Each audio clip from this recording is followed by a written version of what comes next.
بلوچ قوم کو میں سمجھتا ہوں کہ ایک لاحاصل جنگ کی طرف دھکیلا جا رہا ہے جس میں کچھ حاصل نہیں ہونا ہے. بلوچ کو بحیثیت بلوچ قوم کچھ حاصل نہیں ہونے والا، اور بلوچستان کے لوگوں کو ایک منظم سازش کے تحت پاکستان سے جو دور کرنے کی سازش ہو رہی ہے. بہت غور طلب بات ہے جس کے زور پر یہ سب کچھ کیا جا رہا ہے، جس کے اعمال پر، جس کے پیسے پر، جس کے ڈالر پر آپ پاکستان کو توڑنے کی بات کر رہے ہیں. اس کا انجام تو آپ نے 9 مئی اور 10 مئی کو مارکہ حق کی صورت میں دیکھ لیا کہ تمہارے آقاؤں نے وہ سبق حاصل کیا، اور میں افواج پاکستان،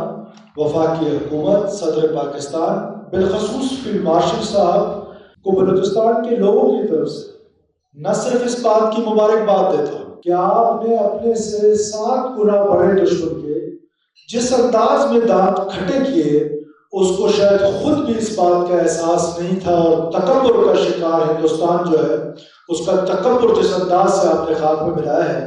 بلوچستان کے لوگوں کو اس بات کی اہمیت کا اندازہ ہے. مجھے دکھ ہوتا ہے جب میں یہ دیکھتا ہوں کہ پاکستان میں جہاں دہشت گردی ہوتی ہے، جہاں مذہب کے نام پر، جس کا مذہب سے کوئی لینا دینا نہیں،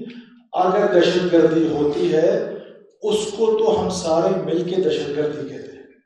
اور پورا پاکستان اس بات پر متفق ہوتا ہے کہ ان سے نہ مذاکرات کیے جائے،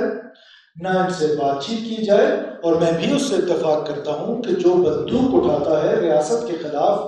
اور بغاوت کرتا ہے، اس کے ساتھ مذاکرات کا کوئی راستہ نہیں ہونا چاہیے. اس کے ساتھ ہمیں rate of the state establish کرنی ہے، اور حضرت قائد اعظم محمد علی جناح کا جو خواب تھا وہ پاکستان جو ہے وہ قائم کرنا ہے، جو حقیقی خواب تھا.